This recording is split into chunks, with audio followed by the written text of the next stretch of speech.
안녕하세요. 오늘은 보호관찰론 10주차 강의 날입니다. 지난주가 10주차 강의인데 우리가 어린이날이어서 한 주가 수년 됐죠. 그래서 이번 지난주 강의와 또 5월 달에 초파일 있는 강의가 한 번 더 수요일이어서 다시 또 보강을 하게 돼요. 아마도 기말고사 즈음에서 연달아 보강을 하게 되는 날짜를 잡게 될 것 같아요. 사실은 그런 부분에 대한 불편 때문에 지난주에 강의를 하고자 했는데 여러분들도 동의를 해주었고 그래서 진행하려고 했더니 학교 시스템상의 출석 문제가 잘 잡히질 않아요. 그래서 어쩔 수 없이 한 주가 연기됐죠. 2주 만에 만나니까 여러분들하고 마치 그 밀린 이야기가 많은 듯한 그런 느낌을 갖습니다.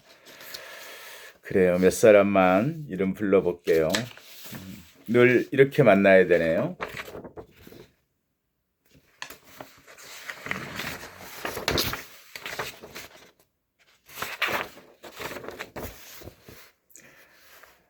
그래요. 늘 랜덤으로 부르기 때문에 자기 이름이 잘 안 불려줄 수도 있겠죠. 김혜련, 모찬혁, 정관영 잘 지냈죠? 박민수, 윤지원. 네, 2주 만에 반갑습니다. 여러분들에게 강의하고 있는 날짜는 사실은 다음 주 수요일 날 여러분들이 강의를 듣게 될 건데 저는 오늘 5월 8일이에요. 어버이날이어서 어른들께는 노모가 두 분 계시는데 우리 장모님, 어머님 용돈 드리고 전화 드리고 만나 뵙지는 못하고 우리 형제들끼리의 모임을 가졌어요. 지금은 직계 가족 8명까지 들어가는 큰 방을 예약을 했는데 갑자기 외국에 나가 있다 들어온 조카가 다음 주에 또 나간다 그래서 갑자기 참석했어요. 9명이 됐어요. 그래서 그 2명은 다른 방을 다시 찾아서 식사를 했어요. 아직도 어려운 상황이죠. 그래서 오늘 신문에 보니까 이렇게 돼 있어요.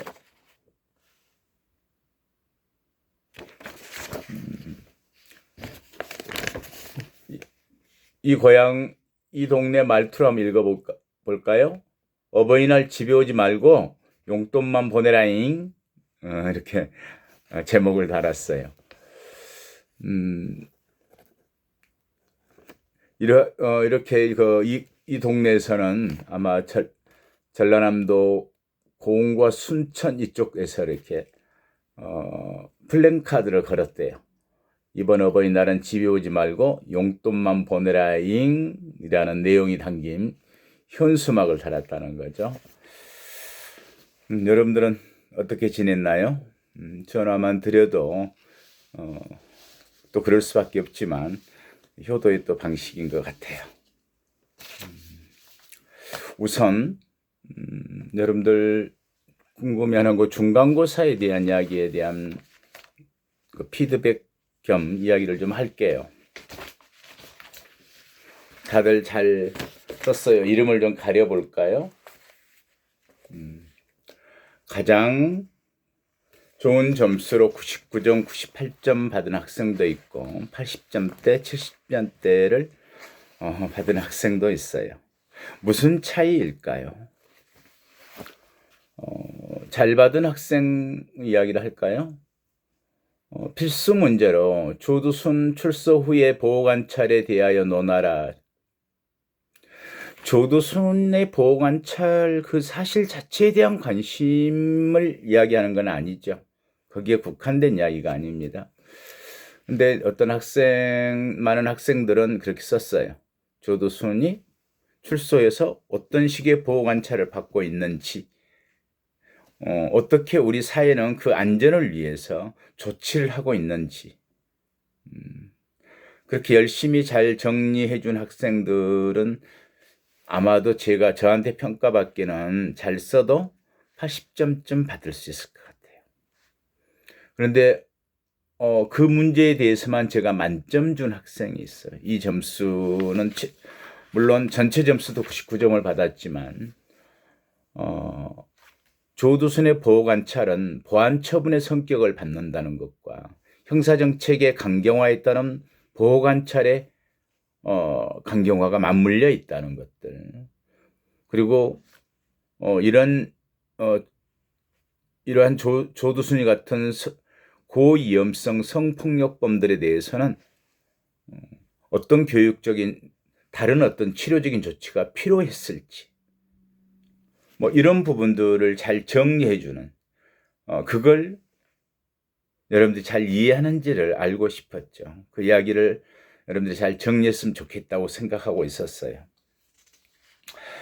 또 하나 문제는 프로베이션과 패롤의 비교 설명. 프로베이션을 따로 설명하고 패롤만 설명 학생이 있어요. 참으로 잘 정리했어요. 그런데 또 이 문제는 뭐죠? 비교 설명이죠. 최소한 두 개의 공통점과 차이점, 그리고 거기에 대한 논쟁거리, 논쟁이라기보다는 두 개 갖고 있는 공통점이 있지만은 본질적으로 그 연원적으로나 성격에 있어서의 다른 점 때문에 보호관찰이라고 하는 하나의 용어로 묶을 수 있을까? 이런 부분에 대한 이야기들, 이런 부분들이 필요했었죠. 관련성들, 비교 검토하는. 위기에 대한 보호관찰, 위기에 대한 평가도 마찬가지죠. 보호관찰에 우리가 위기라고 하는 것은 보호관찰이 연원적으로 어떻게 태동했고 어떻게 발전했는데 최근에 어떠한 성격을 띠고 있다. 이게 왜 우리가 문제라고 지적할까, 비판을 받을까 하는 부분.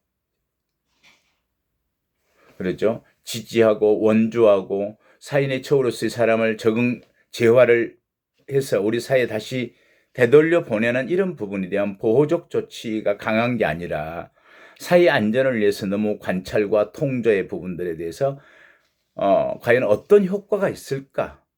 정말 그렇다면은 더 형사정책적으로 어디에 더 중점을 둬야 할까? 이런 부분에 대한 문제들이죠.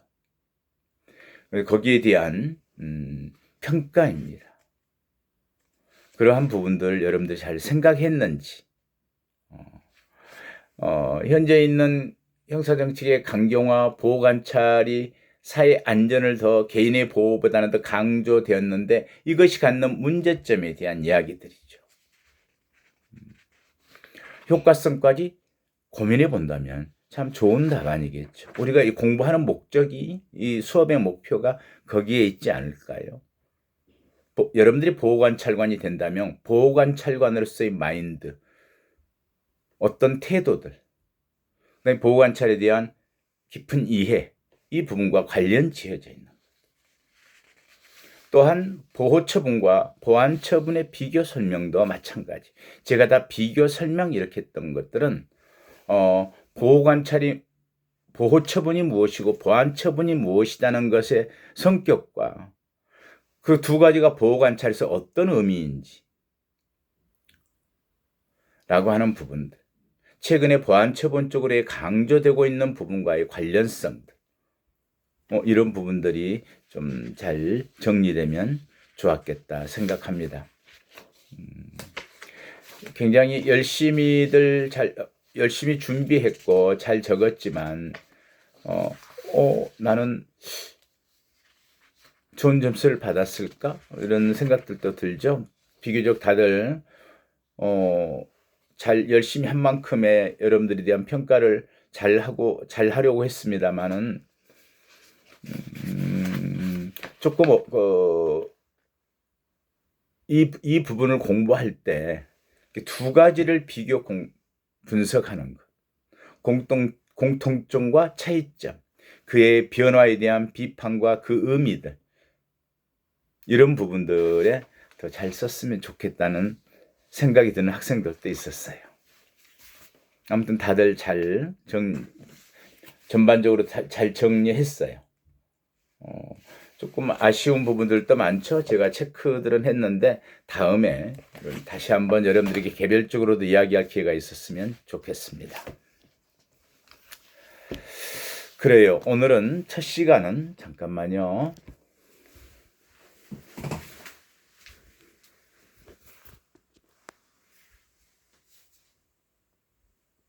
잘 보였으면 좋겠는데요.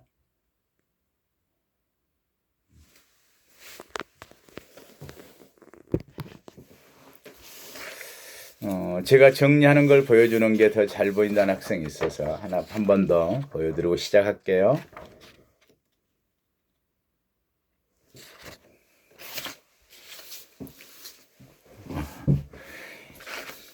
이 주 만에 만났더니 마치 정말 많은 이야기가 밀린 듯해요.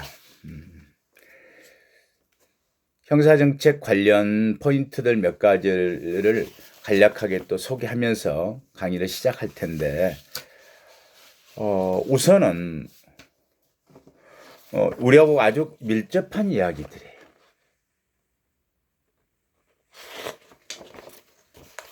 다시 보여드릴게요.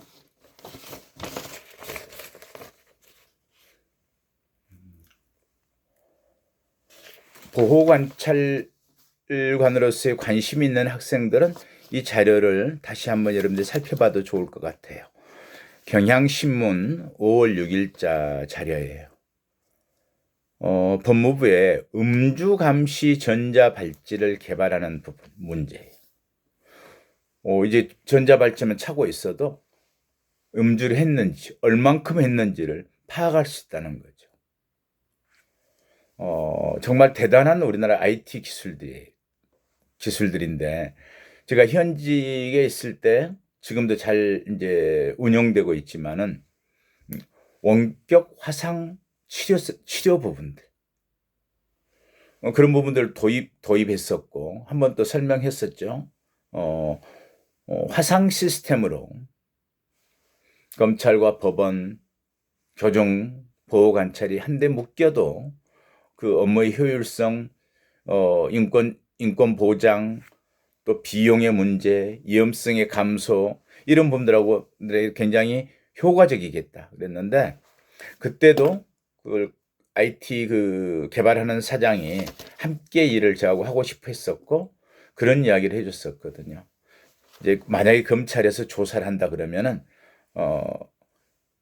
지금부터 이렇게 어떤 문제에 대해서 질문을 하겠다라고 하면서 계속 이야기를 하는데 엄지손가락을 거기 있는 버튼에 우측 상단 하단에 있는 버튼에 엄지손가락을 눌러주거나 손가락을 잡고 이야기를 시작해 주세요. 이렇게 한대요. 하면은 거짓말 탐지 기능까지 다 할 수 있다는 거죠. 지금 기술에는.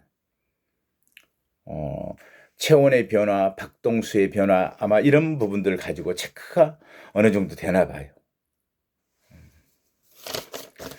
아무튼 지금 이 문제는 뭐냐면은 전자발찌를 채우면 거기에서 나오는 어떤 체액의 변화 이런 부분들이 음주 측정과 같은 효과를 갖는 모양입니다. 잠깐 볼까요? 법무부가 성범죄자의 땀을 분석해서 음주 여부를 실시간 감시하는 새로운 전자발찌를 개발한다. 아마 개발품은 이렇게 생겼나 봐요.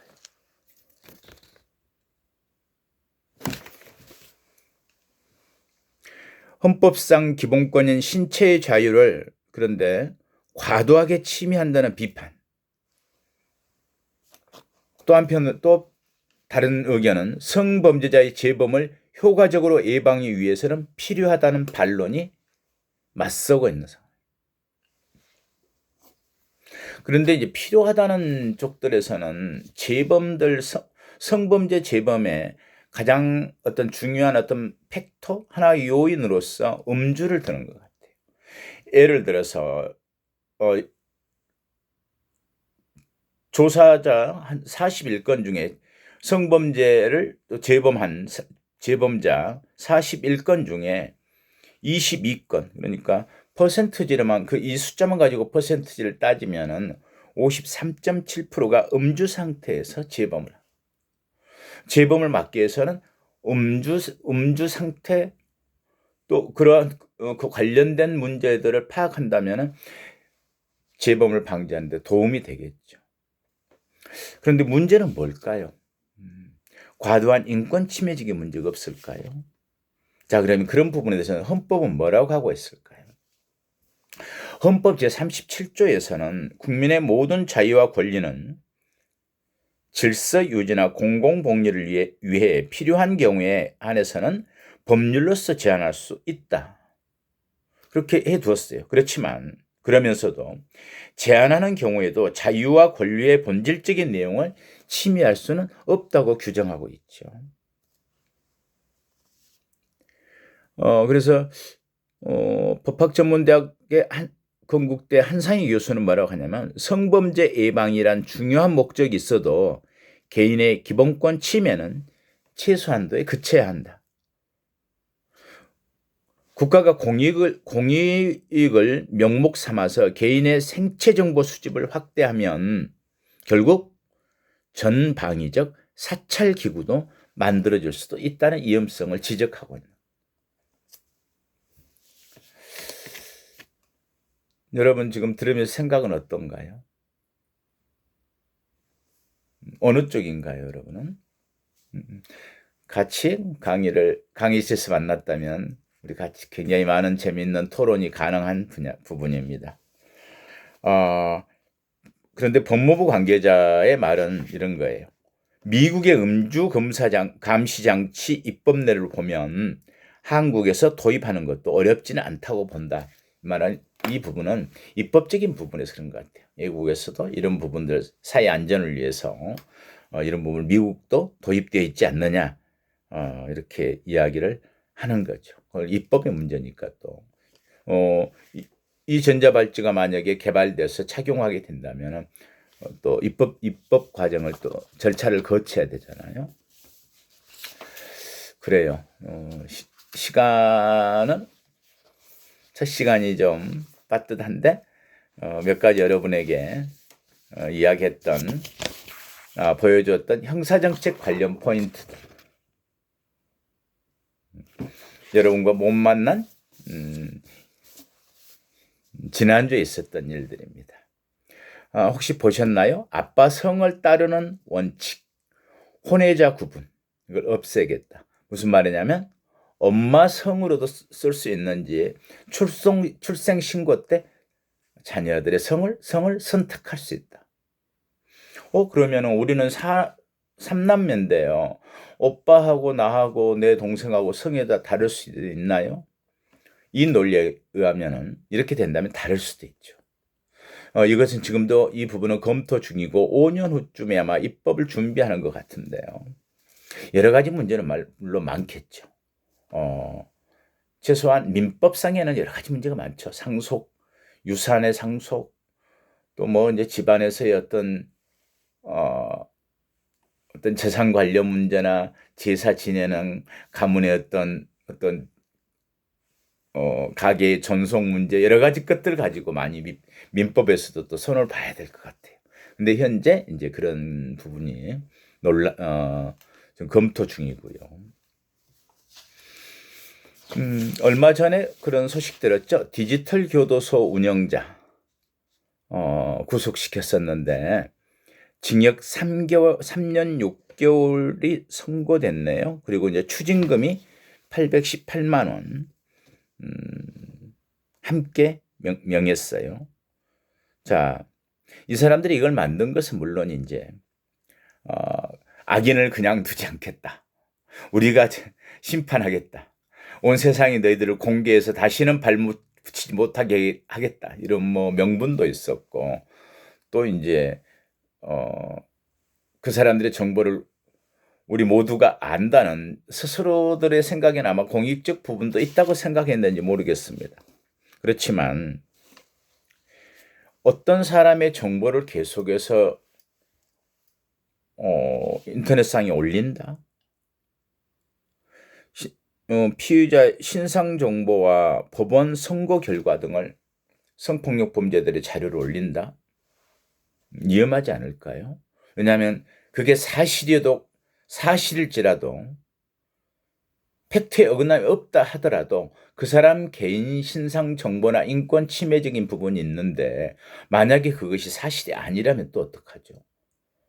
어느 어떤 한 젊은 대학생은 그것 때문에 극단적인 선택으로 자살까지 어 자살까지 극단적인 선택을 어 하려고 했었고요. 또 한 교수마저도 자기 신상이 노출됐는데 마치 성범죄자인 것처럼 잘못 왜곡돼 가지고 피해를 입은 게 있죠.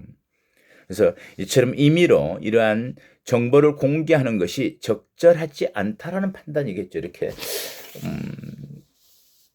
징역형을 3년 6개월을 선고한 것을 보면 그런 부분에 문제가 있었고요. 또 하나 우리한테 관심 있게 며칠 전에 계속 신문지상에 나왔던 게 특별 사면에 관한 것들이었어요. 특별 사면은 뭔가요? 대통령의 고유 권한으로서 징역형을 선고받았어도 자유형이 집행 중인 자를 죄를 사면해 주는 거죠. 특별 사면. 일반 사면은 국회 동의를 얻어야 되지만 특별 사면은 대통령의 고유 권한이잖아요. 그런데 최근에 대기업의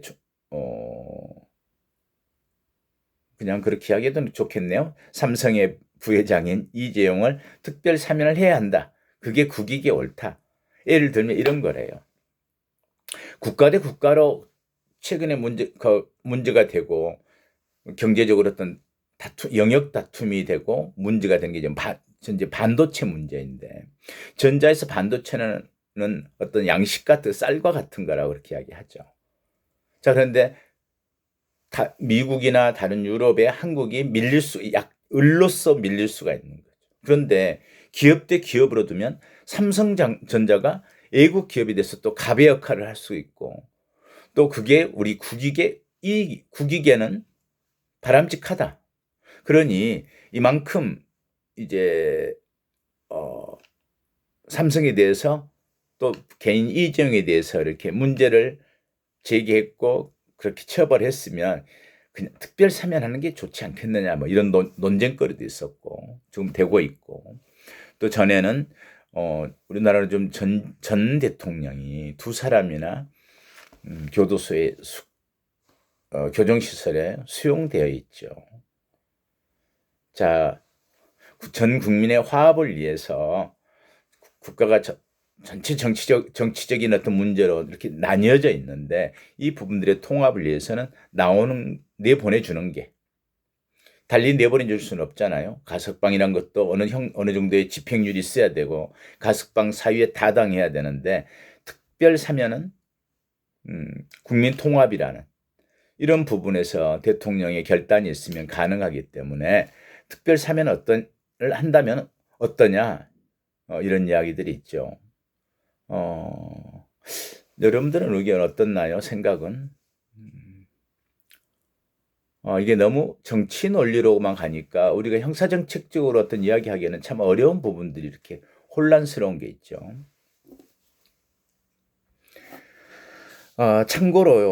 참고로 그제 일선 교정직 공무원들하고 통화를 했어요. 그랬더니 직원들은 코로나19